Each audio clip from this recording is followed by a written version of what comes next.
Assalamu alaikum everyone. I'll be teaching you social studies of class 4.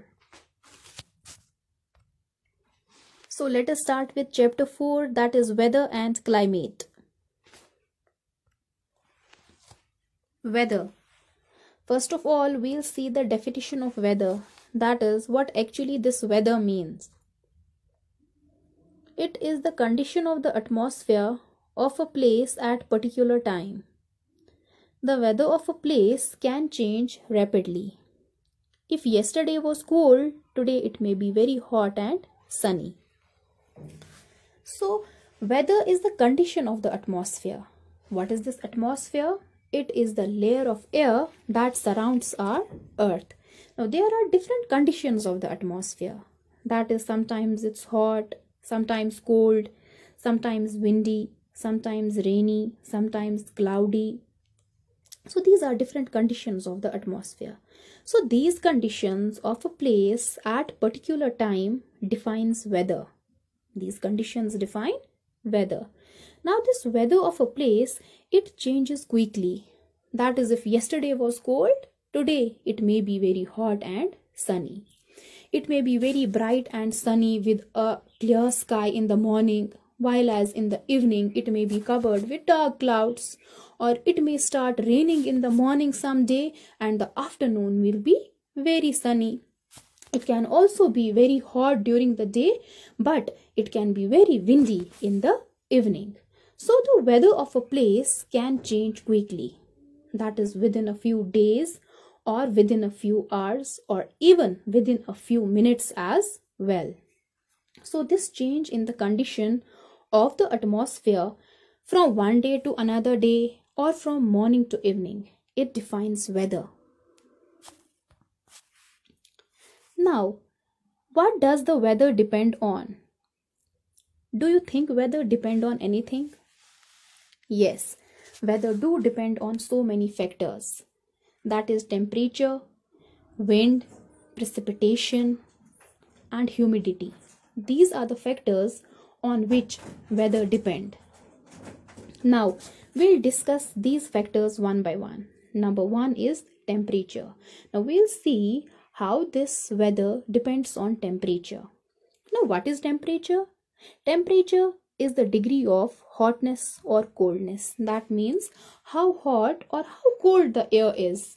Simply, if the temperature is high, we'll feel warm. The air will be warm. And if the temperature will be low, we'll feel cold. Now we'll see how this temperature increases and how this temperature decreases. It increases and decreases because of sunlight. Why because of sunlight? Because temperature depends on sunlight. More the sunlight, higher will be the temperature, and lesser the sunlight, lower will be the temperature. So that is the reason during summers it's very hot during the day and cold during the night. It's because of this sunlight. Now, temperature is measured by an instrument. Do you know the name of that instrument? Yes, it's thermometer. Thermometer is used to measure the temperature. It has mercury inside it which expands and contracts with the increase and decrease in the temperature. Now the another factor on which weather depend is wind. Now what is this wind? Moving air is called as wind. Moving air. That means when the air moves, we call it as wind. Now, how does this air move? How does this air move? You know what? Hot air is lighter than the cold air. It is lighter because hot air is less dense than the cold air. You know, heat that is present in the atmosphere, this heat results in the expansion of the air. It results in the expansion of the air and this air becomes less dense. This less dense air, or in other words, we can say this lighter air, hot air, lighter air, less dense air, it moves up in the atmosphere. It moves up in the atmosphere. When this air moves up, the space in the lower atmosphere becomes empty.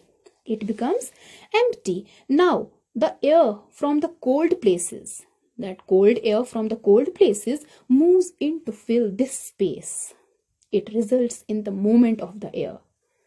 So this is why the air moves. Now there is another instrument that is used for showing the direction of the wind. Do you know the name of that instrument?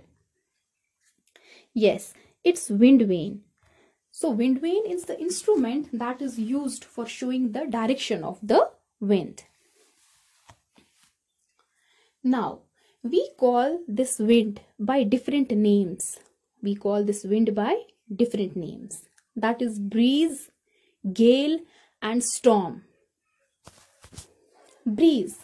When wind blows very gently, we call it as breeze. It is very light, cool wind, and it feels very nice.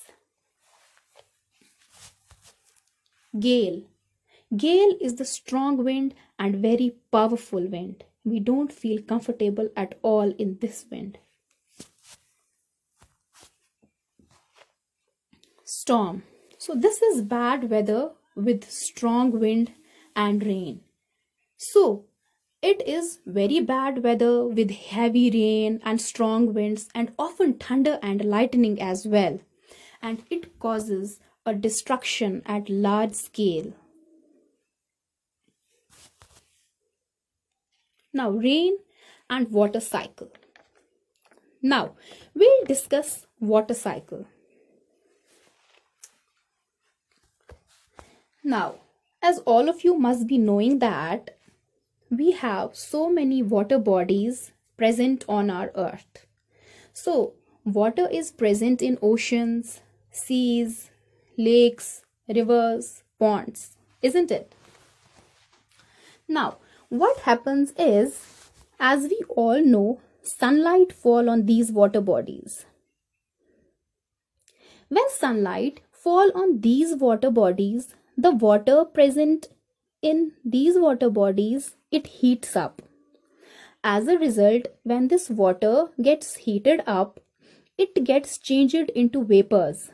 It gets changed into vapors. So, this process of conversion of liquid, that is conversion of water into vapors, is known as evaporation. It is known as evaporation. So, when sunlight falls on these water bodies, evaporation takes place. That is, the water here heats up and it gets converted into vapors. That is evaporation. One more thing, transpiration. You know what? Trees give out water. The process of giving out water by trees through the pores that are present on their leaves is known as transpiration. It is known as transpiration. So, this water that is given out by plants through transpiration, it also evaporates. Evaporates means it also gets changed into vapors. This water gets changed into vapors. So, these vapors rises up in the atmosphere. These vapors rises up in the atmosphere.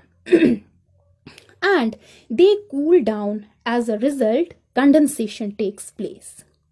When these vapors reaches high in the atmosphere, they cool down there. As a result, condensation takes place.